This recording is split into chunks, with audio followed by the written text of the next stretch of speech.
Está en nuestros estudios y con ella queremos conversar de este y otros temas. Bienvenida, Adriana. Muchísimas gracias por acompañarnos esta noche. Sabemos que han tenido una semana bastante compleja la pasada y queríamos conocer cuál es su opinión sobre varios temas. En principio, el defensor del pueblo. La elección de Josué Gutiérrez ha dejado un sinsabor, sobre todo por las bancadas que han apoyado esta elección de manera homogénea, ¿no? Sin que se haya notado alguna duda siquiera en que el respaldo tenía que ser monolítico, cuando hay muchos líderes políticos cuestionados y con procesos judiciales que van a depender seguramente de la Junta Nacional de Justicia, donde el defensor va a tener un papel preponderante. ¿Cuál es su punto de vista? Bueno, creo que el Congreso ha tomado una muy mala decisión a la hora de nombrar al señor Josué Gutiérrez para el cargo de defensor. El señor Josué Gutiérrez, bueno, es una persona que tiene diversos cuestionamientos y más allá de los cuestionamientos que tiene también algunas posturas bastante cuestionables, ¿no? Por Que desde ejemplo, mi punto de vista colisionan con algunos de los principios fundamentales de un Estado constitucional de derecho.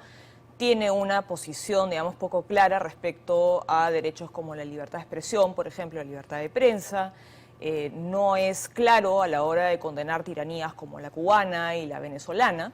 Entonces, claro, el defensor del pueblo tiene el llamado constitucional de defender los derechos fundamentales de los peruanos frente a la administración pública. Entonces, ¿cómo alguien que no es capaz de decir que Cuba y Venezuela son dictaduras va a defender exactamente los derechos fundamentales de las personas? Eso a mí la verdad es que me genera muchísimas dudas y creo que tampoco tiene la trayectoria profesional, ni las credenciales personales, ni el prestigio suficiente como para ocupar un alto cargo que es la Defensoría del Pueblo, ¿no? Entonces, pero creo me imagino que tiene una mala sospecha decisión. de el por qué se le ha puesto ahí, y que es la sospecha que la mayoría de peruanos tiene también, de que va a servir a determinados intereses desde la posición que hoy se le ha otorgado. Bueno, es una persona con vínculos muy cercanos a Vladimir Cerrón, es una persona con vínculos muy cercanos a Perú Libre, que nuevamente es un partido político que tiene un programa, un proyecto político explícitamente totalitario. Entonces sí, a mí sí me preocupa que finalmente vaya a servir a esos fines políticos.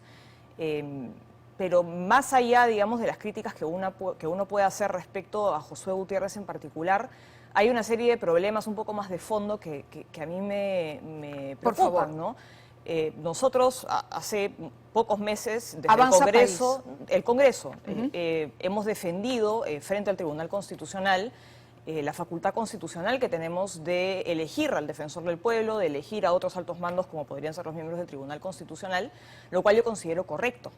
Sin embargo, es una pena que luego de haber defendido esto frente al Tribunal Constitucional y haber ganado esa causa correctamente, la decisión resultante sea elegir una persona con un perfil poco idóneo como el del señor Gutiérrez, ¿no? Porque finalmente hay quienes proponen que las elecciones, ese tipo de decisiones, las elecciones de altos cargos, no sean realizadas por el Congreso de la República, sino que sean llevadas a cabo por comisiones de expertos y personas no electas que, digamos, lleven a cabo concursos públicos para elegir a estas autoridades. Y claro, cuando el Congreso toma tan malas decisiones, esa alternativa puede de repente verse como muy atractiva para la ciudadanía. Sin embargo, yo creo que esa alternativa puede ser incluso peor, porque estaríamos poniendo en manos de personas que no han ganado una elección, que no tienen responsabilidad política, que no tienen mecanismo de dar rendición de cuentas. En manos de estas personas estaríamos poniendo decisiones que son de suma importancia. ¿Cómo se explica la manera en que se condujo Fuerza Popular? Habiendo sido Fuerza Popular, digamos, junto a Renovación Popular y junto a Alianza para el Progreso, un bloque muy fuerte de oposición a las pretensiones de Perú Libre y del gobierno durante el ejercicio de Pedro Castillo en la presidencia. ¿Cómo se explica esta actuación? De pronto, los 23 votos, si no me equivoco, fueron... Además, tenían una candidata propia, tenían una candidata que habían presentado, la doctora Delia Muñoz, y sin embargo, de pronto todo cambió. Un día se dejan en libertad, ¿no? Quedan en libertad los congresistas, pero la libertad la usaron todos en el mismo sentido. ¿Qué pasó con esa derecha que antes parecía un tanto más compacta y hoy parece dividida?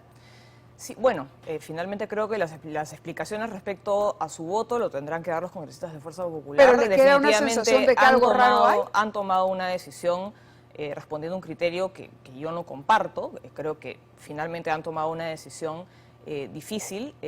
Y nuevamente, esto digamos, no puedo evitar pensar en algunos problemas de fondo, como por ejemplo, por qué en el concurso público digamos, no habían mejores alternativas. Estaba el caso de la señora Delia Muñoz, pero también uno de los problemas de fondo que yo veo cuando analizo este caso es por qué es que no hay candidatos que con un perfil, por ejemplo, como para ocupar un puesto como defensor del pueblo, que se ubiquen de repente en el centro, en la centro derecha, digamos, que tengan una posición más neutral, ¿no? Entonces, creo que esos son espacios que quienes nos ubicamos a la derecha del espectro político hemos ido cediendo de manera prácticamente voluntaria a lo largo de los años, y es importante que formemos cuadros, ¿no? Que tengamos personas con los perfiles necesarios para ocupar ese tipo de espacios. Con estas bancadas con las que había, me imagino yo, una comunicación un poco más fluida cuando, caramba, se tenía a Pedro Castillo destruyendo el país en la presidencia y cuando era importante que el Congreso se pusiera de acuerdo precisamente para evitar esa destrucción. ¿Han vuelto a conversar ustedes? ¿Les han preguntado desde Avanza País a los integrantes de estas otras bancadas de oposición al gobierno de Castillo? ¿En qué momento encontraron afinidad con Perú Libre? Bueno, yo no sé si es que han encontrado una afinidad con Perú Libre. Nuevamente yo creo que han tomado una decisión complicada. Digamos, finalmente han priorizado el elegir, digamos, cambiar al defensor del pueblo por encima de la idoneidad. Y nuevamente, esa es una decisión que nosotros no compartimos, ¿no? El criterio ¿Cree que hay la intención de tener una influencia a alguien que les debe un favor, definitivamente? José Gutiérrez no hubiera sido tan fácilmente, él mismo reconoció durante el discurso que su elección había sido un milagro, ¿no? Él dijo, yo le agradezco a Dios, esto parece obra de la divinidad, para usar sus palabras, tener a una persona en la Junta que eventualmente puede elegir fiscales y jueces que van a ver los casos de, entre otros, Cerrón, la señora Fujimori, etcétera. Yo la verdad creo que se está tal vez sobredimensionando el peso que tiene la Defensoría del Pueblo en ese proceso de selección. Finalmente, la comisión que está encargada de dirigir el concurso público que elige a la Junta Nacional de Justicia está efectivamente integrada por el Defensor del Pueblo, pero está también integrada por el presidente del Tribunal Constitucional, está también integrada por el Contralor General de la República, por el Ministerio Público, por el Poder Judicial, y digamos, cada una de esas autoridades tiene un voto dentro de esa comisión. Entonces, yo creo que se está un poco sobredimensionando el peso que podría tener la Defensoría del Pueblo en medio de este proceso. En medio de la Junta. ¿Sería de cara entonces a la conformación de la nueva mesa directiva? Quizá por ahí estaría más bien. La verdad es que eso no lo sé. Definitivamente creo que ha habido una recomposición de fuerzas dentro del Congreso y creo que ha quedado en evidencia luego de la votación del último jueves en relación al caso de los niños, por ejemplo. Creo que una vez que ha salido Pedro Castillo del poder, ya no hay una división tan clara entre las bancadas, digamos, oficialistas y de oposición, y vemos cómo se están reconfigurando las fuerzas y cómo Acción Popular, que efectivamente era una bancada, digamos, que inclinaba la balanza hacia un lado o al otro, digamos, ya se está inclinando hacia la izquierda y hemos visto en esta votación, en el caso de los niños, cómo la izquierda se ha aliado con la mayoría de la bancada de Acción Popular para blindarlos, ¿no? Entonces yo creo que eso nos podría dar luces que el respecto. sinsabor quedó luego de esto que se ha denominado el blindaje para los niños. Sí, la verdad es que es lamentable. Creo que eso muestra cómo hay personas que entran a hacer política y postulan a cargos de representación, no porque tengan una vocación real, no porque tengan un proyecto político que defender, ni principios que defender, sino que simplemente quieren sacar provecho del poder que les da el cargo, y creo que es lamentable que en esta oportunidad el Congreso haya cerrado la puerta a que la justicia haga su trabajo, ¿no? Porque lo cierto es que aprobar una acusación constitucional no implica una condena a la persona, simplemente implica abrir la puerta a que sea el sistema de justicia el que determine si es que existen responsabilidades o no. Claro, entonces era el hecho eso, de que haya habido, que digamos, se este investiguen, afán por cerrar esa puerta, digamos, me dice mucho respecto a la responsabilidad de estas personas, ¿no? Si es que realmente fueran inocentes, no habría tanto afán por cerrar la puerta a la investigación. Yo le preguntaba por la composición de la mesa directiva, y la producción tiene un cuadro que ha preparado con algunos rostros de quienes están voceados para presidir la próxima mesa. Habría 3 candidatos: Lady Camones, de Alianza para el Progreso, esto de las bancadas de derecha; Gladys Echaíz, de Renovación Popular; Esdras Medina de Somos Perú. ¿Alguno le llama más la atención? De la izquierda, estos serían los candidatos: Aragón de Acción Popular y Carlos Ceballos de Podemos Perú. Sí, bueno, yo creo que tanto la doctora Echaíz como Lady Camones, digamos, son excelentes congresistas. Sin embargo, todavía tenemos un buen tiempo por delante hasta el momento de la elección, ¿no? Todavía creo que no hay nada muy definido. La presidenta debería poder conseguir, con el apoyo del Congreso, despachar de manera remota. Yo creo que ese es un caso en el cual la realidad finalmente termina superando lo que se puede prever a través de la ley, ¿no? Evidentemente, cuando la Constitución fue redactada no existían las herramientas tecnológicas que tenemos hoy, y creo que, dado que en principio el gobierno de Dina Boluarte duraría hasta el 2026, digamos, considero que es un pedido razonable finalmente, y creo que la fórmula a la cual ha llegado la Comisión de Constitución, en la cual se precisa que, digamos, no estamos hablando de una sucesión constitucional cuando se encarga el despacho, sino que simplemente es un encargo administrativo. Creo que podría ser razonable permitir Pero debería que en haber ciertos alguien casos... aquí, digamos, habría decisiones seguramente y firmas, ¿no? Firmas de documentos, algunas cosas para las que sí se requiere la presencialidad. Ah, por supuesto. Hay una y ha emergencia que se sucedido, puede digamos, presentar con el presidente fuera o con la presidenta Así fuera, es. donde alguien tiene que tomar una decisión. ¿Quién debería hacerlo? Bueno, yo creo que se ha planteado la posibilidad de que sea el presidente del Consejo de Ministros, porque nuevamente no estamos Pero acá creo que esa hablando parte de la una... están corrigiendo, la van a retirar. Finalmente el texto no, digamos, precisa que no se trata de una sucesión, sino que se trata de una encargatura administrativa, ¿no? Correcto. Entonces, lo que señala el dictamen es que es en el supuesto en que no hayan vicepresidentes y en circunstancias, digamos, de suma urgencia que tienen que ser justificadas ante el Congreso, el presidente simplemente no encarga el despacho, sino que lo lleva a cabo de manera virtual. Pero también es importante señalar que, digamos, en ocasiones anteriores, en oportunidades en las cuales el presidente de la República ha tenido que viajar por X motivos, digamos, quien asume el despacho, el primer vicepresidente o el segundo vicepresidente, digamos, no es que ejerza al 100% de la presidencia de la República, sino que simplemente, digamos, administra el despacho del presidente, y si hay algo muy importante que firmar, eso evidentemente espera a que el presidente se encuentre dentro del territorio nacional.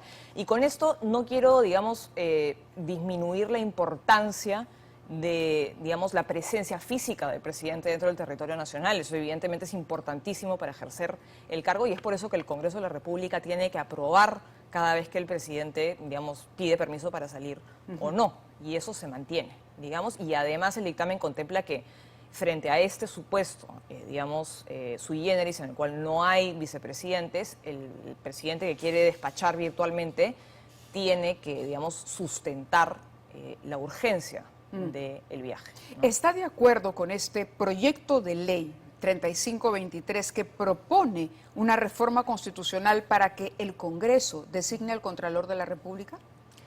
Yo creo que el sistema que tenemos actualmente, según el cual es el Poder Ejecutivo el que propone al Y la comisión Contralor, permanente y es de la la que comisión acepta. permanente la que aprueba o desaprueba la protesta, es un sistema que nos ha venido funcionando bastante bien, y no veo ningún motivo por el cual debamos alterarlo. ¿Y por qué el Congreso presenta un proyecto hoy de esta naturaleza? La verdad es que no he revisado el proyecto. Esto es de la comisión permanente, es un predictamen de los proyectos 3523 y 4674, que ya está en la Comisión de Constitución y Reglamento. Esto es más, deja fuera de la participación para la elección del Contralor al Poder Ejecutivo. Es decir, dice, se reemplaza, ¿no? Se propone la modificación del artículo 93, o mejor dicho, a ver, acá están los miembros por un periodo. Asimismo, se propone la derogación del artículo o del inciso 1 del artículo 101 de la Constitución, para que quede sin efecto la atribución de la Comisión Permanente que designa al Contralor General a propuesta del Presidente de la República. Ahora, sería que el Ejecutivo sigue proponiendo y el Congreso de la República aprueba con el Pleno, ya no la permanente, pero lo que entendemos aquí es que el Congreso quiere, con una votación determinada, elegir. Es algo parecido a lo del defensor O sea, que la del propuesta pueblo. surja del Congreso y no del Ejecutivo. Es correcto, exactamente como ocurre con el defensor. Y esto nos lleva a pensar, Adriana, que una vez que se ha caído Castillo y que Dina Boluarte es una presidenta muy débil, no tiene ella una bancada. Hoy hemos visto a Otárola reuniéndose con diversos voceros para tratar de conseguir apoyo para este proyecto que le permita ejercer el trabajo, viajar, qué sé yo, pero es definitivamente el Congreso, es un Congreso empoderado y que podría incurrir en excesos. Es decir, un Congreso que va a tener la capacidad de elegir al Contralor, que eventualmente también tendría que fiscalizar al Congreso. Igual hay que señalar que el Congreso actualmente tiene la facultad Correcto, de elegir pero al hay una Contralor, pero a propuesta y hay propuesta una- del Ejecutivo. está bien, pero Es decir, participan dos poderes. hay un sistema mixto que yo creo que es el ideal. Yo no estoy de acuerdo con esta propuesta de, digamos, excluir al Ejecutivo de la selección del candidato a Contraloría. Creo que no veo cuál sería el sentido de eliminar este sistema mixto, que además yo creo que ese sistema mixto debería aplicarse en otras instituciones también, ¿no? Y yo creo que fomentar espacios de diálogo y de coordinación entre los poderes del Estado es positivo, ¿no? Entonces, yo la verdad es que no he leído el proyecto y tendría que leer la exposición de motivos para poder darte una opinión un poco más de fondo, pero así de buenas a primeras no creo que sea esa la fórmula idónea, ¿no? Adriana Tudela ha estado con nosotros, le agradezco que haya participado. Muchísimas gracias por Muchas gracias a acompañarnos ti, como Mavila. siempre, Adriana. Un placer. Pues bien, vamos a